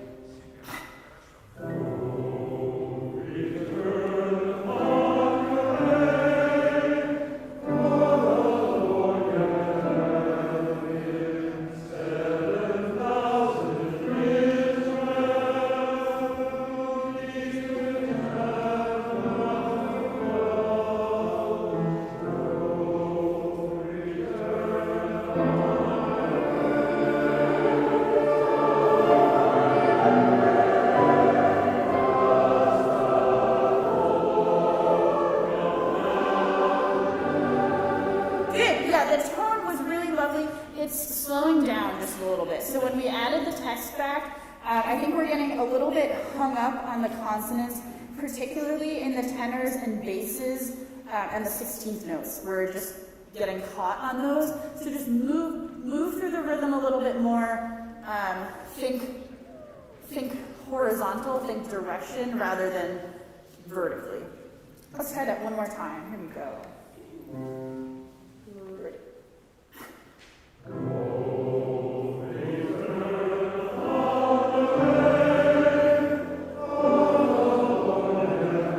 Yeah, so the 16th notes just need to be a little bit faster. Once again, here we go. Ready.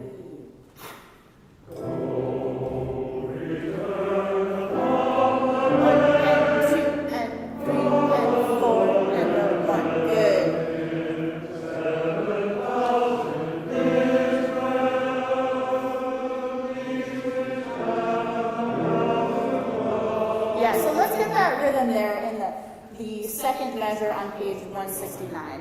Ta, ta, ta, ta, ta. Can we just say that, tenors and basses? Second measure, 169. Ready? And. Ta, ta, ta, ta, ta. Good. Oh, there's no really good place to start. From the beginning again. It was really, the rhythm was much better that time, so let's do it without me counting. Here we go. Ready.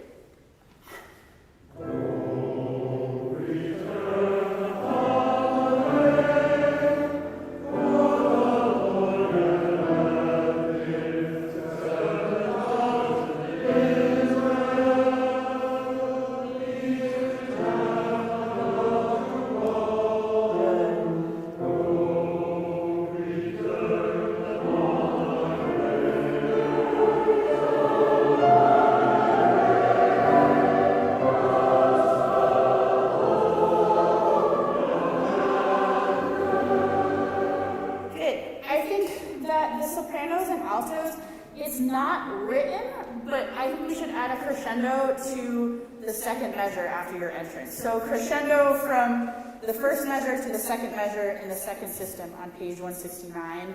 Particularly soprano ones have this really nice melodic line and you can kind of take over there. Let's try that from page 169, first system, last bar.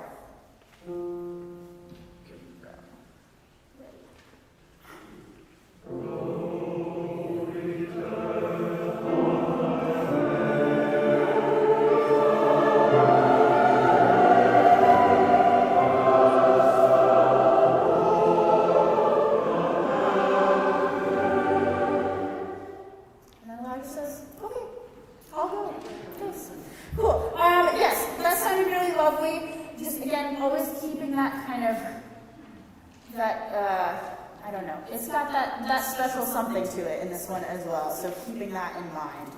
Let's back up to number 35, which is on page 164. And we'll work through this. We'll just work through this from the beginning, and we'll see how far we get. And Paul will be our lovely soprano one. Here we go.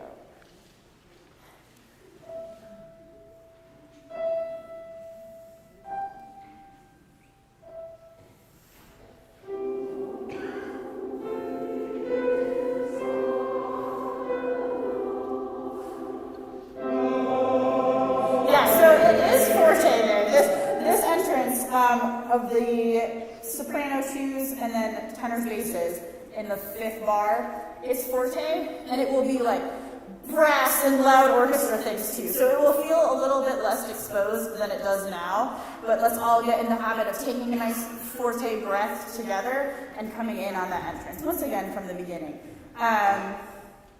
The altos and soprano ones can be a little bit more present as well there. Here we go.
165.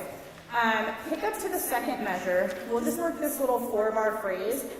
If you have a moving note, so for instance, alto ones in the second bar of page 165, crescendo into that B flat. Bring out the moving parts because they give it interest and the texture here. So pick up to the second bar, page 165. And 3.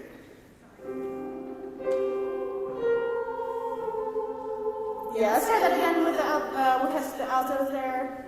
Pick up to the second measure on page 165. Here we go. 2, 3.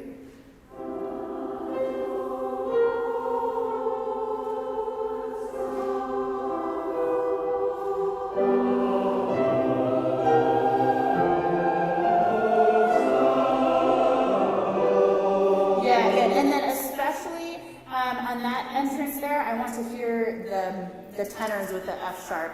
E, F sharp, G. Let's try that once again, same place. Pick up to the second measure of 165. 2, 3.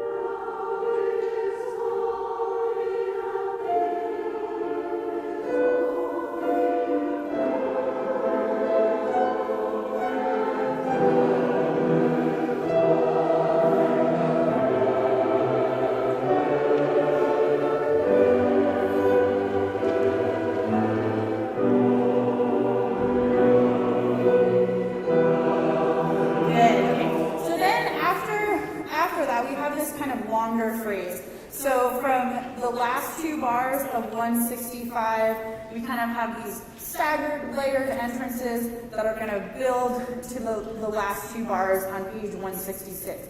So we need to be thinking of that direction as we layer this in. Can I hear from the last bar of this first system, page 165, just soprano 1s, alto 1s, alto 2s. Soprano 1, alto 2, starting from the last measure of the first system, page 165.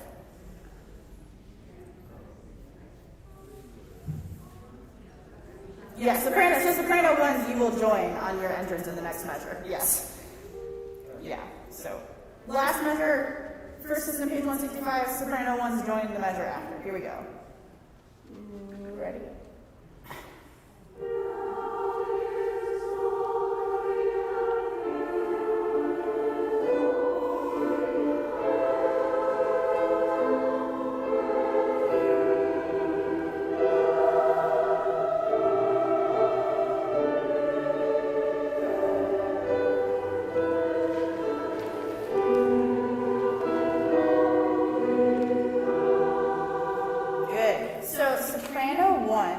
A couple suspensions there, the E and the D natural. So just sustain the energy there, and then as you go onto the first measure of page 166, a little bit of crescendo.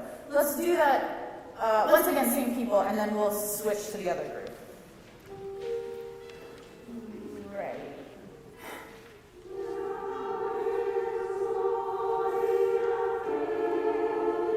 Go to the downbeat.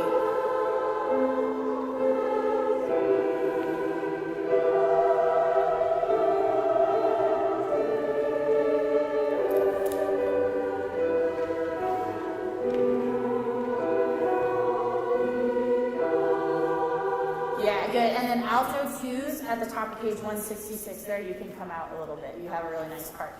Good. Can I now hear the other people? So soprano 2s, all the tenors and the basses from the second system on page 165.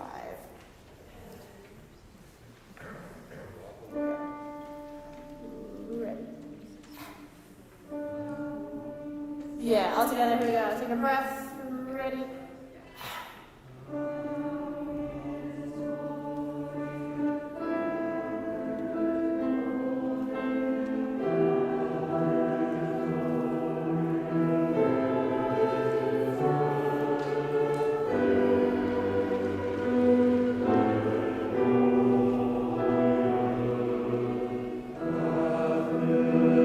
So I think here we have to just be a little bit more present. So this kind of goes with what Ming was saying earlier, that we can't take the pianissimo quite so literally, because in her tall, it's going to just be swallowed up a little bit. So we just need to be a little bit more present, as well as giving a little bit more direction to these phrases. I see, sorry, a hand back there. Yes, get into D that the soprano twos are starting on the first measure of the bottom system. That's been what our struggle has been. You'll get it from the soprano one soloist, because she goes D, E, D, yeah. You should tell the whole section that. Yeah, so make sure soprano twos that you're listening to the soprano soloist before you're entering, so that's how you'll get your pitch. So she has the D natural, goes up to the D, and then you enter back on the D natural. First system of 165 at the end there. Yes, correct. Okay, great. Can we have from the same place, same people? So second system, page 165, soprano twos, tenors, basses, please. Starting where? Second system, page 165. The first bar at the beginning of the system, yes. Yes. Yeah, page 165, second system. Now his glory. Yeah, now his glory. Yeah. Great.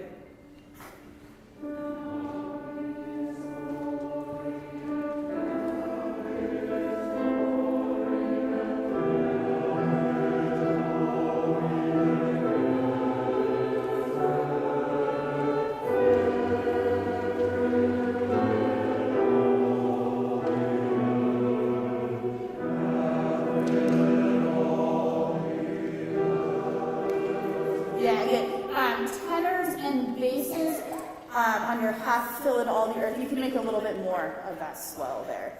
Good. Can we go back to page 165, pick up to the second measure of the first system, and we'll read through all this with everyone, please.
And then we'll get into the middle section. So let's start on page 166, the last two bars.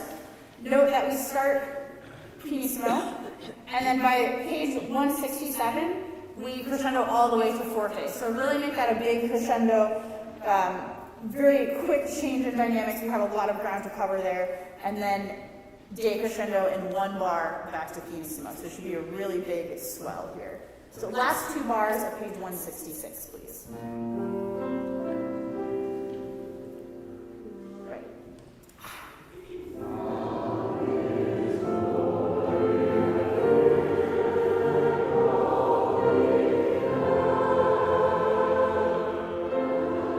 Okay, so we maybe crescendo to like maybe a mezzo forte-ish, kind of. Really don't be afraid to go all the way to that forte. It should just completely open up the sound. Here we go. Same place. Ready?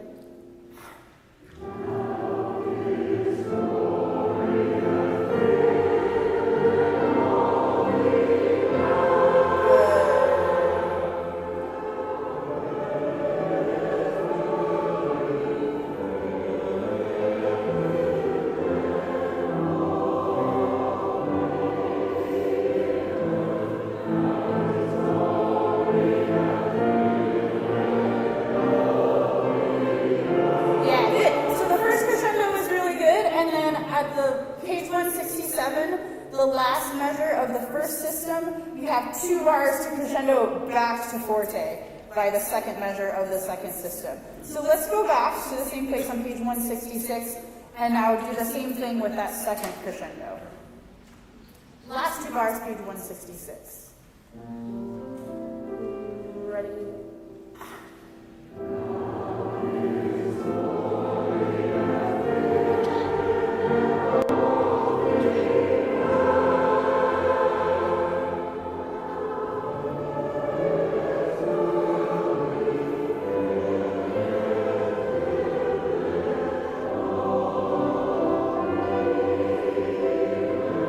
And crescendo, even more.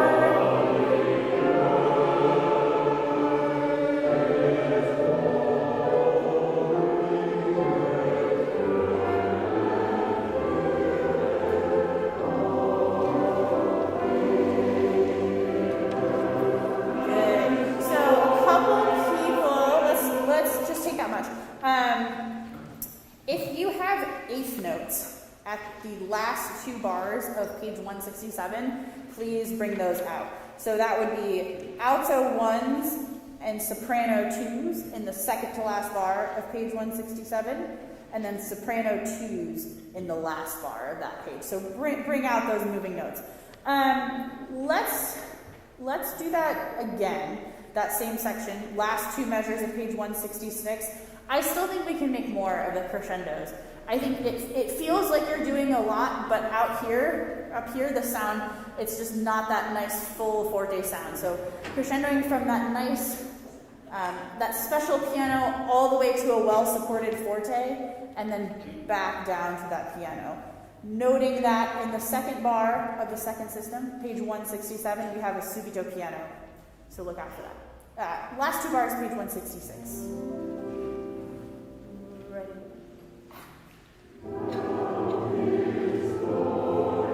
Crescendo all the way to forte.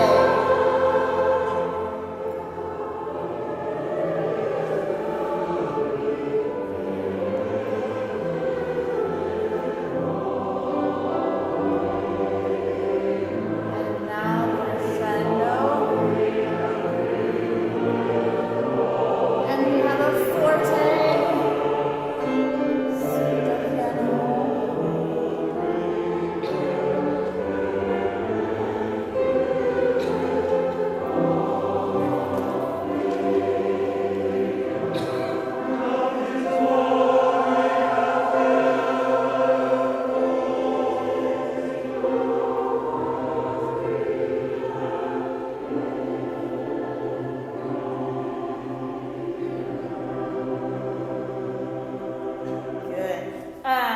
Very nice. So tenors, basses, soprano 2s. Your diminuendo here at on the last page, page 168. Don't make it happen so soon. A little bit more gradual in the diminuendo. Can we try that right on page 168, starting from the second beat, so from the forte entrances? Yum, bum, bum, bum. Here we go.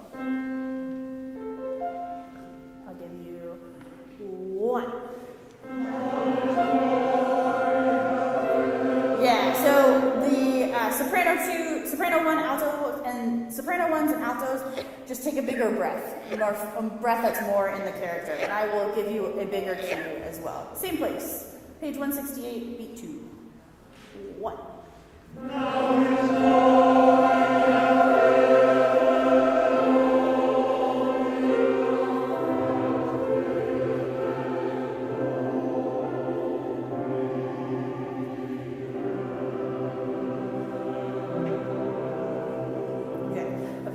Let's back up a little bit and put that phrase in context. Page 167, last bar of the... no. Let's start on page 166, the last 2 bars. Same place, and we'll go all the way to the end now.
I don't know how long that fermata will be. I'll do it different every time for now, so we are prepared and remember to look up. Good. Okay, let's back up and do just that middle phrase that we haven't got to yet. So page 166, the third measure of page 166. At this section, the soprano twos, and then each tenor, and then the bass entrance, let's mark those two mezzo piano, mezzo forte, bring each entrance out there. Third measure, page 166.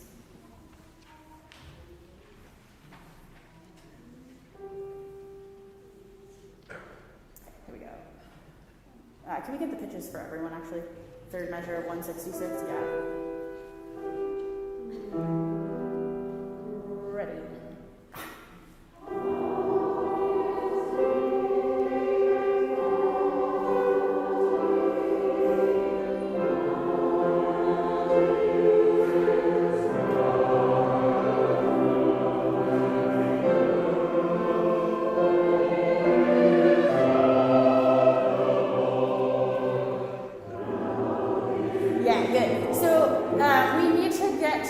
That forte needs to be a little bit more so that the subito piano in those last 2 bars is actually subito. So let's start again from the same place. Let's make a crescendo here to the second bar of the second system on page 166. Third bar of page 166. Ready.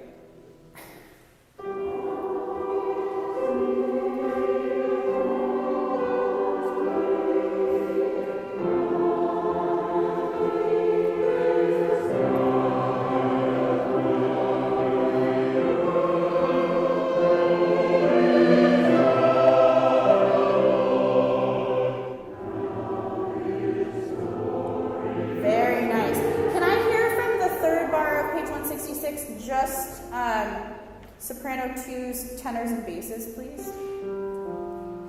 Starting where? Third bar, page 166, same place. Yeah. Ready.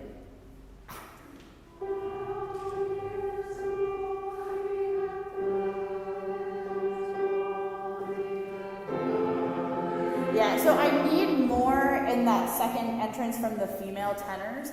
I can't see people breathing, so I'm suspecting that we're not breathing together. Yes, a hand. Because we don't know our notes, we're not used to singing alto. Yes, so you have the same pitch as the soprano twos, it's just down the octave.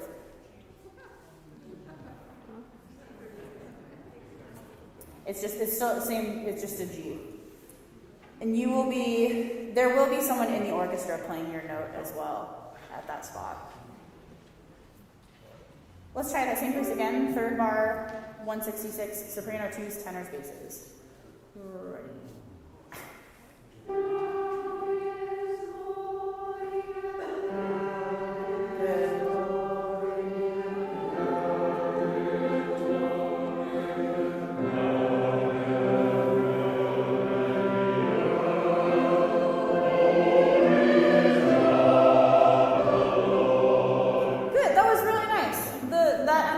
Better in that second measure. Let's do that one more time just for confidence with the notes, and then we'll add everyone back in.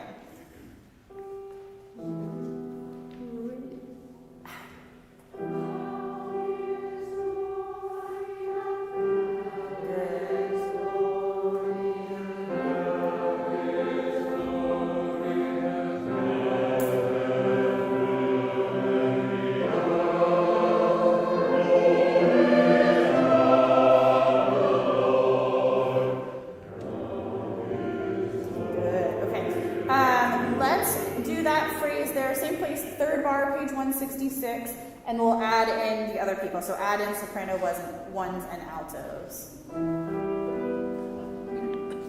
Ready.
We have a few minutes left, so what I would like to do is just read this movement, and that will be it. We'll just read through, kind of put together everything that we just worked on. Okay, from the beginning, page 164.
Thank you so much, everyone. See you next week, or maybe at sectionals.